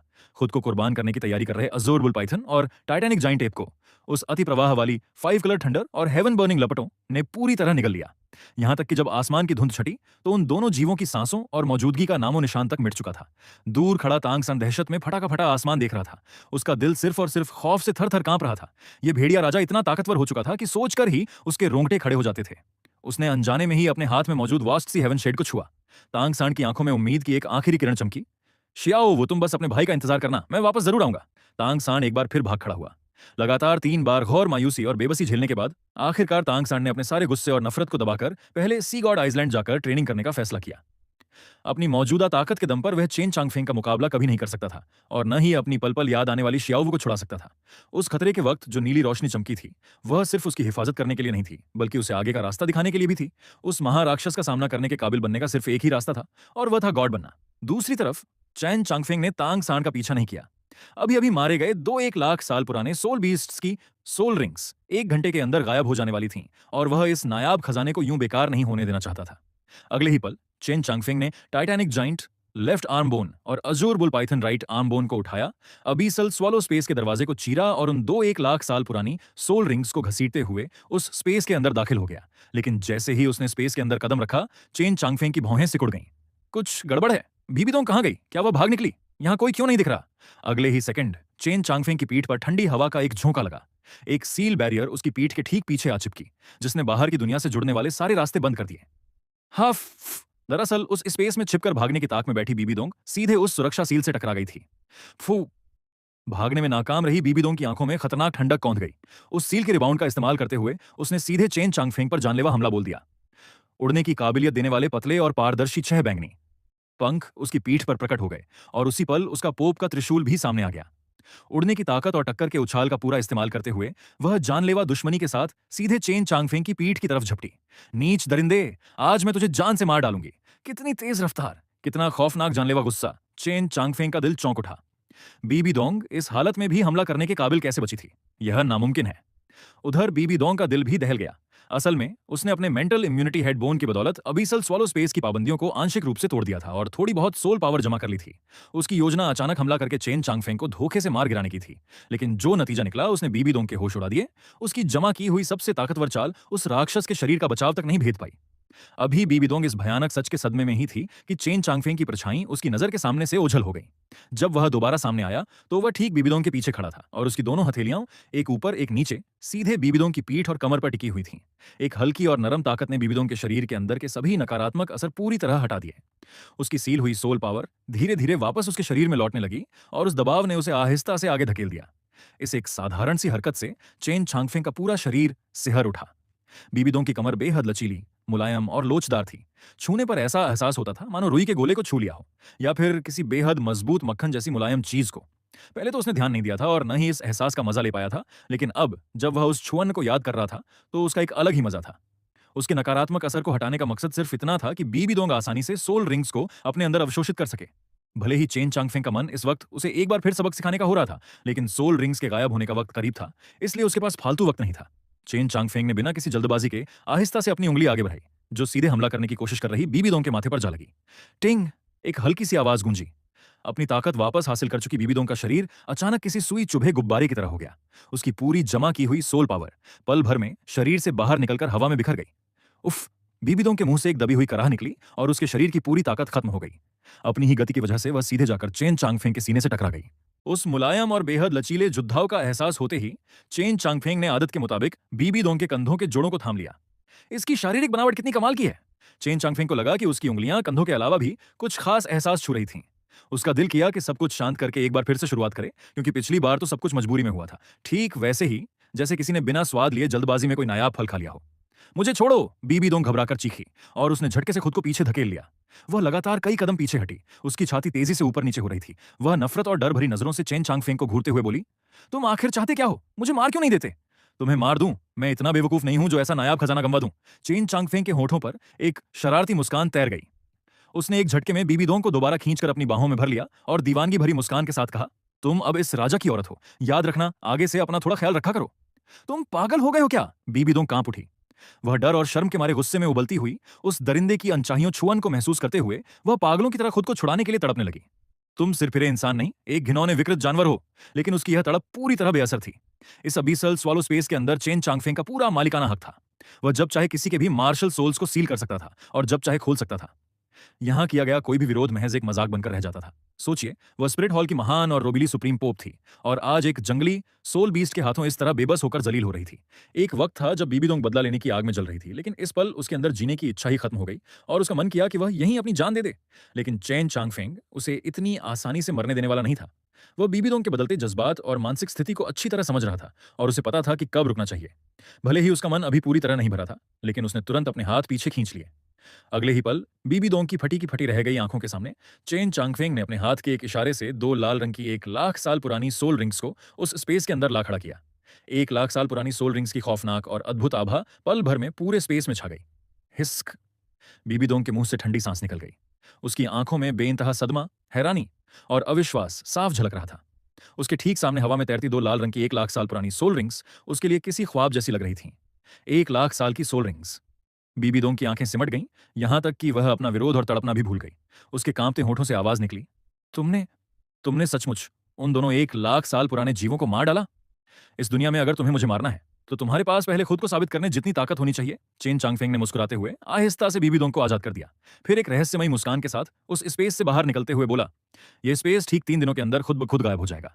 तब तक इन दोनों सोल रिंग्स को अपने अंदर संभालो और हाँ, मेरी उस बात को हमेशा याद रखना, अपना ख्याल रखा करो, क्योंकि अब तुम्हारा शरीर सिर्फ तुम्हारा नहीं रहा। ये शब्द कहते ही चेन चांगफेंग की परछाई उस सील के अंदर से ओझल हो गई और पीछे छोड़ गई एक गुमसुम और उलझन में डूबी हुई बीबीदोंग को। अब मेरा शरीर सिर्फ मेरा नहीं रहा, इसका क्या मतलब है? बीबीदोंग को रत्ती भर भी अंदाजा नहीं था कि उसके पेट में चेन चांगफेंग का बच्चा पल रहा है और वह प्रेग्नेंट हो चुकी है, इसलिए वह उसकी इस बात का मतलब नहीं समझ पाई। 3 दिनों के बाद स्टारडॉ ग्रेट फॉरेस्ट के बाहरी इलाके से दो लाल रंग के विशाल रोशनी स्तंभ सीधे आसमान को चीरते हुए ऊपर उठ खड़े हुए। पिछले 3 दिनों से शांत पड़ा स्टारडॉ जंगल एक बार फिर से सहम उठा। वह चुभती हुई लाल रोशनी स्टारडॉ जंगल के ऊपर तेजी से फैल गई और आसमान में एक विशाल लाल रंग का घेरा बनाया और पल भर में चारों तरफ फैल गया।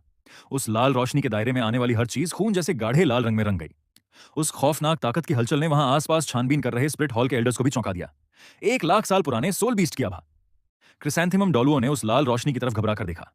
गोस्ट डॉलुओ ने अपनी भौहें सिकोड़ी, कुछ गड़बड़ है, इसमें हमारी सुप्रीम पोप की भी आभा शामिल है। चलो! जल्द ही स्पिरिट हॉल के छहों एल्डर्स सुराग तलाशते हुए वहां पहुंच गए और उन्हें आजाद हो चुकी बीबीदोंग मिल गई। सुप्रीम पोप, आखिरकार हमने आपको ढूंढ ही लिया। युए गुआन के नेतृत्व में सभी एल्डर्स ने एक कतार में खड़े होकर सम्मान से बीबीदोंग को प्रणाम किया। माते, आप ठीक तो है ना? सच कहें तो पिछले कुछ दिनों में युए गुआन और बाकी लोग डर के मारे बेहाल थे। स्टारडॉ जंगल के बाहरी इलाके में हुई उस खौफनाक महाजंग ने न सिर्फ पूरे जंगल को हिलाकर रख दिया था, बल्कि पूरे डॉलुओ महाद्वीप में खलबली मचा दी थी। ऊपर से बीबीदोंग का अचानक गायब हो जाना पूरे स्पिरिट हॉल पर काले बादलों की तरह छा गया था। अब बीबीदोंग को पूरी तरह सही सलामत देखकर सभी ने राहत की सांस ली। मैं ठीक हूं, बीबीदोंग ने अपने दिमाग को शांत किया और ऐसा नाटक किया मानो कुछ हुआ ही ना हो। वह एक बार फिर से अपनी उसी पुरानी सख्त घमंडी और बेपरवाह सुप्रीम पोप के अवतार में लौट आई। आखिरकार वह करती भी क्या उस गुफा स्लैश स्पेस के अंदर हुए अपने अपमान और शर्मनाक वाक्य को सबके सामने बयान कर देती? बीबीदोंग अपने जज्बात में बहने वाली औरत नहीं थी। वह कड़वी से कड़वी बात को दबाना अच्छी तरह जानती थी, चाहे चेन चांगफेंग द्वारा उसका जिस्म छीनना हो या फिर यू शियाओगांग से जुड़ा बदला हो। वह फिलहाल एकदम शांत थी और सही वक्त पर सबका हिसाब एक साथ चुकता करने का इंतजार कर रही थी। वह मन ही मन जानती थी कि जब वह भेड़िया राजा अजूर बुल पाइथन और टाइटैनिक जाइंट ऐप को अकेले मार सकता है, तो अगर वह अभी बदला लेने की कोशिश भी करे तो कुछ हासिल नहीं होने वाला। यहां तक कि अगर वह इन छहों टाइटल डॉलुओं को भी साथ ले जाए, तब भी वे उसका बाल भी बांका नहीं कर सकते थे। बीबी दोंग ने दूर उस तबाही से खंडहर बन चुकी वुल्फ डेमन माउंटेन रेंज की तरफ देखा। वह अंदाजा लगा सकती थी कि उस राक्षस और दोनों 1 लाख साल के जीवों के बीच कितनी भयानक जंग हुई होगी। उसे पूरा यकीन था कि वह भेड़िया राजा अब तक उस पर्वत श्रृंखला को छोड़कर कहीं दूर जा चुका होगा। मेरा हुक्म सुनो, बीबी दोंग ने एक उलझे हुए मन के साथ कहा। महाद्वीप के सभी बड़े सोल मास्टर, घरानों और ताकतों को इत्तला कर दो, आज से ठीक 1 महीने बाद स्पिरिट हॉल 7 प्रमुख संप्रदायों का चुनाव दोबारा आयोजित करेगा, जिसकी अगुवाई मैं खुद करूंगी। सभी लोग तुरंत स्पिरिट हॉल लौटें। जो आज्ञा। सभी ने सिर झुकाकर हुक्म माना, लेकिन युए गुआन खुद को रोक नहीं पाया और उसने याद दिलाते हुए कहा, सुप्रीम पोप, पर उस 1 लाख साल पुराने गेल डेमन वुल्फ का क्या? अब उसकी कोई जरूरत नहीं है। बीबी दोंग ने मानो पहले ही समझ लिया था कि युए गुआन क्या कहने वाला है, इसलिए उसने उसकी बात पूरी होने से पहले ही टोकते हुए बात बीच में ही काट दी। इस पीठ पर अब मुझे उसकी कोई जरूरत नहीं है। सब लोग तुरंत स्प्लिट हॉल लौटें। यह कहकर बीबी दोंग रोशनी की एक तेज लकीर बनकर आसमान में ओझल हो गई। सभी टाइटल डॉलुओं एक दूसरे का मुंह देखते रह गए और फिर वे भी एक साथ स्टार्डो जंगल से गायब हो गए।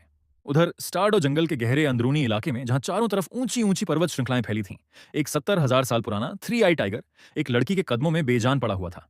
उसका काला सोल रिंग वह लड़की अपने अंदर अवशोषित कर रही थी। उस वक्त 4 सोल डॉलुओं एक घेरा बनाकर उस लड़की और 2 अन्य युवाओं को अपनी हिफाजत में लिए खड़े थे, लेकिन उन्हें 50,000 साल पुराने कॉन्सेंट्रेटेड हॉर्न लिजार्ड्स के एक बड़े झुंड ने घेर रखा था।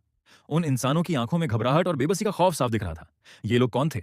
ये थे स्पिरिट हॉल एकेडमी के 4 सोल डोलुओ टीचर्स, जो स्पिरिट हॉल की गोल्डन जनरेशन की अगुवाई कर रहे थे।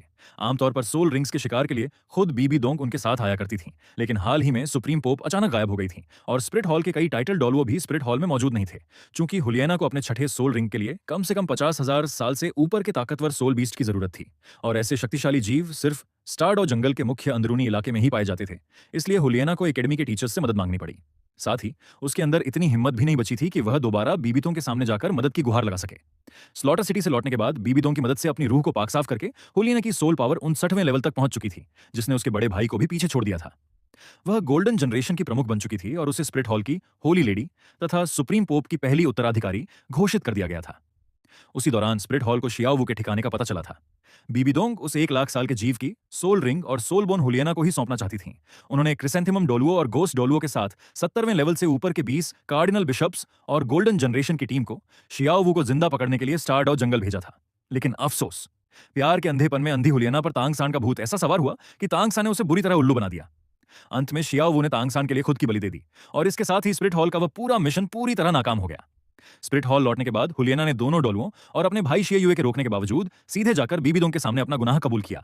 गुस्से में बीबीदोंग ने उसे एक जोरदार थप्पड़ रसीद किया और पीछे के महल में जाकर अपनी गलतियों पर पछतावा और पश्चाताप करने की सजा सुना दी। बड़ी मुश्किल से उसकी सजा की मुद्दत पूरी हुई, लेकिन तब तक बीबीदोंग गायब हो चुकी थी। हुलियाना काफी समय से 59वें लेवल पर अटकी हुई थी और खुद को आगे बढ़ाने के लिए उसे एक सोल रिंग की सख्त जरूरत थी। लेकिन कौन जानता था कि इस बार का यह शिकार इतना भयानक मोड़ ले लेगा। भले ही सबने मिलकर 70,000 साल पुराने उस 3 आई डेमन फॉक्स को मार गिराया था, लेकिन जंग के घमासान की वजह से आसपास के दूसरे सोल बीस्ट्स भड़क उठे थे, खासकर बेरहम कॉन्सेंट्रेटेड हॉर्न लिजॉर्ड्स का कबीला, जिसने उन्हें चारों तरफ से घेर कर उनका रास्ता बंद कर दिया था। उस पर्वत श्रृंखला के चारों तरफ इन कॉन्सेंट्रेटेड हॉर्न लिजॉर्ड्स की खौफनाक तादाद मौजूद थी। वे बेहद ताकतवर शरीर वाली छिपकलियां थीं, जिनमें से हर एक की लंबाई 3 मीटर से ज्यादा थी। एकेडमी के टीचर्स को इन जीवों के बारे में अच्छी तरह पता था। ये हमेशा झुंड में रहते थे और इनके पास जहर तथा पृथ्वी दोनों तत्वों की ताकत होती थी। इनकी चमड़ी इतनी सख्त होती थी कि आम सोल स्किल्स इनके बचाव को भेद भी नहीं पाती थीं, और इनके मुंह से निकलने वाला जहरीला थूक रिफ्लक्स इतना तेजाबी होता था कि सोल पावर भी उसे झेल नहीं सकती थी। शियायुए यान क्या हुलियाना इस बार सचमुच मौत के मुंह से बचकर निकल पाएगी? यान ने सामने मौजूद छिपकलियों के झुंड को खून खराबे वाली नजरों से घूरते हुए दांत पीसकर कहा, लानत है इन छिपकलियों पर। एक दिन मैं वापस आऊंगा और तुम्हारी पूरी नस्ल का सफाया कर दूंगा। यान, थोड़ा होश से काम लो, शियायुए ने डांटते हुए उसे टोका और फिर चारों सोल डॉलुओं की पीठ की तरफ देखकर पूछा, टीचर्स, आपने यहां से सुरक्षित निकलने की क्या योजना बनाई है? हमारी चिंता छोड़ो, उनमें से एक सोल डॉलुओ ने गंभीर आवाज में कहा। हम बूढ़े शायद यहां से जिंदा ना निकल पाए, लेकिन चाहे कुछ भी हो जाए, हमें होली लेडी हुलियाना को यहां से सुरक्षित बाहर निकालना ही होगा, वरना अगर हम बच भी गए तो सुप्रीम पोप बीबी डोंग का सामना करने के काबिल नहीं रहेंगे। टीचर्स, शियायुए की आवाज भारी हो गई, फालतू बातें बंद करो। दूसरी तरफ इस समय सिल्वर ड्रैगन किंग गु युएना और ब्लैक ड्रैगन किंग दीतियान अभी भी गहरी नींद में सोए हुए थे।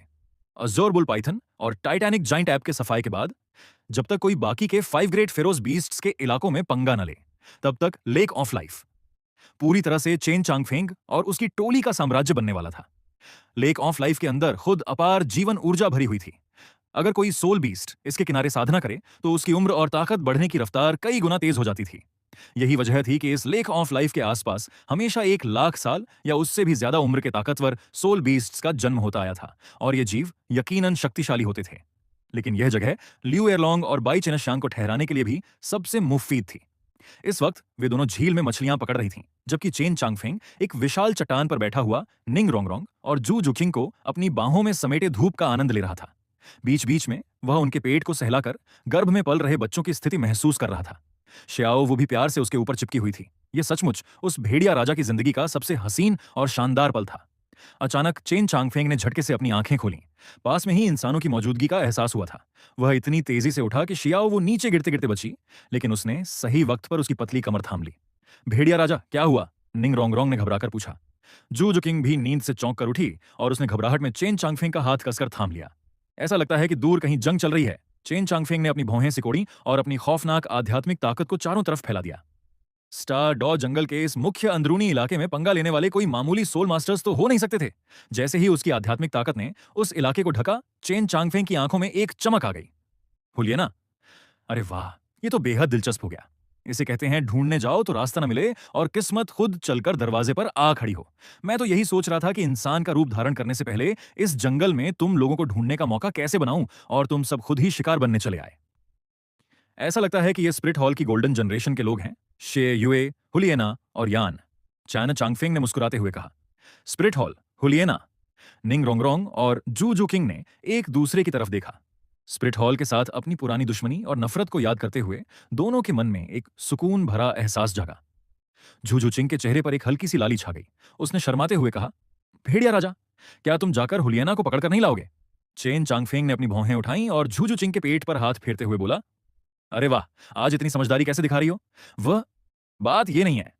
झूझू चिंग ने बेहद शर्माते हुए अपने पेट पर रखे उसके विशाल हाथ को अपने दोनों हाथों में थाम लिया और निंग रोंगरोंग की तरफ एक गुप्त नजर डालते हुए धीरे से कहा, चेना श्यांग और एयरलोंग टीचर के प्रेग्नेंट हुए अभी कम वक्त हुआ है, इसलिए इस दौरान सिर्फ मैं और रोंगरोंग ही तुम्हारा ध्यान रख पा रही थी। लेकिन जब से हम दोनों तुम्हारे बच्चे की मां बनने वाली हैं, हम दोनों की ताकत और स्टैमिना पहले जैसा नहीं रहा। सच कहें तो अब हम दोनों से यह सब अकेले नहीं झेला जाता। निंग रोंगरोंग का चेहरा भी शर्म से लाल हो गया और उसने झिझकते हुए सिर हिलाया। साफ था कि उसकी सोच भी झू चिंग जैसी ही थी। अरे तो क्या हुआ, तुम्हें संभालने के लिए श्याओ वो भी तो तुम दोनों का हाथ बटाती है ना। मेरा प्यार तो तुम सबके लिए हमेशा बेइंतहा रहेगा। चेन चांगफेंग ने शैतानी हंसी हंसते हुए अपने हाथ फिर से उनकी कमरों पर फिराने शुरू कर दिए। क्या एक बार फिर से हो जाए? नहीं, मुझे और नहीं चाहिए, निंग रोंगरोंग घबराकर बोली। मुझे भी नहीं, भेड़िया राजा, तुम जल्दी जाओ ना, झू चिंग ने भी गिड़गिड़ाते हुए कहा। थोड़ी बहुत हंसी मजाक और छेड़छाड़ के बाद चेन चांगफेंग ने अपने हाथ के एक इशारे से पूरे लेक ऑफ लाइफ के इर्द गिर्द एक मजबूत सुरक्षा कवच कायम कर दिया ताकि कोई दूसरा सोल बीस्ट अंदर न घुस सके। इसके बाद वह हवा का एक तेज झोंका बनकर जंगल की उत्तरी दिशा की तरफ उड़ चला। उधर स्पिरिट हॉल एकेडमी के लोगों की जंग अपने सबसे खौफनाक मोड़ पर पहुंच चुकी थी। चारों सोल डोलुओं के मार्शल सोल अवतारों में से 2 को उन छिपकलियों के खूनी झुंड ने रौंद कर तोड़ दिया था। साफ दिख रहा था कि वे अपनी आखिरी सांसें गिन रहे थे। ठीक उसी पल अपना सोल रिंग अवशोषित कर चुकी हुलियाना के मुंह से खून का एक फव्वारा फूटा और वह पूरी तरह बेहोश होकर उस 70,000 साल पुराने थ्री आइड फॉक्स के शव पर गिर पड़ी। नाना नाना, शे युए और यान ने मिलकर कुछ छिपकलियों को पीछे धकेला। वे दोनों भी अब और नहीं टिक सकते थे। भले ही हुलियाना ने सोल रिंग हासिल कर ली थी, लेकिन उसकी हालत बेहद नाजुक थी। लगता था कि उन छिपकलियों का झर उसके शरीर में फैल चुका था। शे युए, यान, एकेडमी के चारों टीचर्स का हौसला थोड़ा बढ़ा और वे चीखे, तुरंत होली लेडी को लेकर यहां से निकलो। हम अपनी जान दांव पर लगाकर पूरब दिशा की तरफ तुम्हारे लिए रास्ता बनाएंगे। याद रखना, होली लेडी को कुछ नहीं होना चाहिए। शे युए ने एक भयानक चेहरे के साथ सिर हिलाया और जमीन पर पड़ी हुलियाना को अपनी पीठ पर लाद लिया। इंसानों को भागते देख उन कॉन्सेंट्रेटेड हॉर्न लिजार्ड्स का हमला और भी पागलों जैसा हो गया। वे किसी बाढ़ की तरह उन चारों सोल डोलुओं पर टूट पड़े। गूंज! ठीक उसी पल एक लंबी और बेहद डरावनी भेड़िए की दहाड़ गूंज उठी। पहाड़ जैसी खौफनाक ताकत का दबाव चारों तरफ इस कदर फैला कि पल भर में वे उतावली छिपकलियां थम गईं और डर के मारे थर थर कांपने लगीं। ब्लड लाइन का दबाव और 1 लाख साल से भी ऊपर के महाराक्षस की खौफनाक आभा महसूस करते ही अनगिनत छिपकलियां जमीन पर पेट के बल लेट गईं। सत्यानाश हो, ऐसा लगता है कि कोई बहुत ही भयानक जीव यहां आ पहुंचा है। एकेडमी के टीचर्स के चेहरे का रंग उड़ गया। वे मन ही मन समझ गए कि अब सब खत्म हो चुका था। वे यहां जरूरत से ज्यादा देर टिक गए थे और आखिर यह स्टार्डो जंगल का सबसे खतरनाक अंदरूनी इलाका जो था। जमीन के भयानक कंपन के बीच 20 मीटर ऊंचा एक विशालकाय फ्लेम वुल्फ किंग घने जंगल के बीच प्रकट हुआ। जंगल के बीच से उसका विशालकाय शरीर धीरे धीरे सभी के सामने प्रकट हुआ। वाह वाह, वो क्या है? द 10 1 लाख साल पुराना सोल बीस्ट। अब सब खत्म हो गया। शिए युए, यान और एकेडमी के चारों सोल डॉलुओ टीचर्स का दिल दहल गया। अगर अभी कुछ देर पहले तक उनके पास भागने का कोई मामूली मौका था भी, तो अब वह भी पूरी तरह खत्म हो चुका था। 1 लाख साल पुराने सोल बीस्ट का मतलब क्या होता है? इसका मतलब होता है सिर्फ और सिर्फ घोर निराशा। एक दहाड़ से सैकड़ों जानवर कांप उठे, एक दहाड़, और वे सब पीछे हट गए।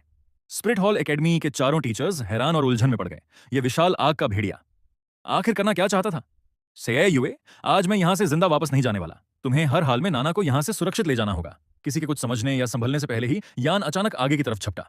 जब इंसान पूरी तरह निराश हो जाता है तो वह किसी भी हद तक जा सकता है, खासकर यान जैसा आशिक। हुलिना को कुछ नहीं होना चाहिए था। अगर किसी की मौत होनी थी तो वह सबसे पहले खुद अपनी जान देने के लिए तैयार था। यान, बेवकूफी मत करो, रुको। लीडर टीचर ने बदहवास होकर चिल्लाते हुए चेतावनी दी।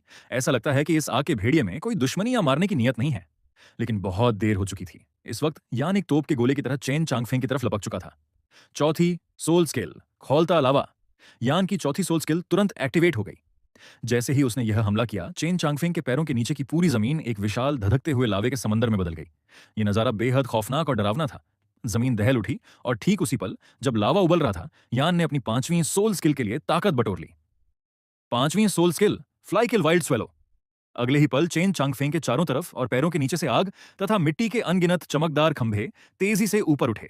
वे लावा और मिट्टी से बने किसी खूंखार ड्रैगन्स की तरह दहाड़ते हुए चेन चांगफेंग की तरफ लपके। ये डुअल एट्रीब्यूट वाला सोल स्किल का हमला था।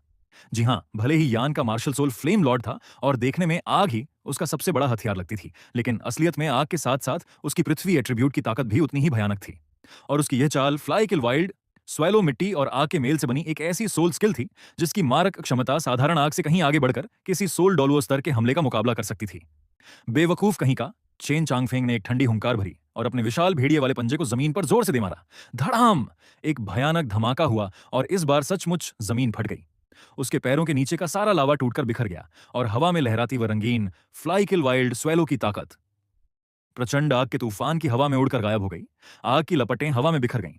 वहीं दूसरी तरफ पागलों की तरह हमला करने वाला यान ऐसा लगा मानो किसी विशाल पहाड़ से टकरा गया हो। वह तोप के गोले की तरह उल्टे पैर पीछे जा गिरा, जिसे लीडर टीचर ने बड़ी मुश्किल से हवा में लपक कर संभाला। छोटे सिर फिरे। चेन चांगफेंग इंसानी आवाज में गरजते हुए बोला, अगर बीबीदों का लिहाज न होता तो मैं तुझे अपने एक ही पंजे से मारकर रख देता। ये शब्द सुनते ही सभी के दिलों की धड़कनें रुक गईं। बीबीदों, सुप्रीम पोप। उन सभी के सिर के ऊपर अनगिनत सवालिया निशान खड़े हो गए। सब एक दूसरे का मुंह ताकने लगे। उन्हें अपनी आंखों और कानों पर यकीन नहीं हो रहा था।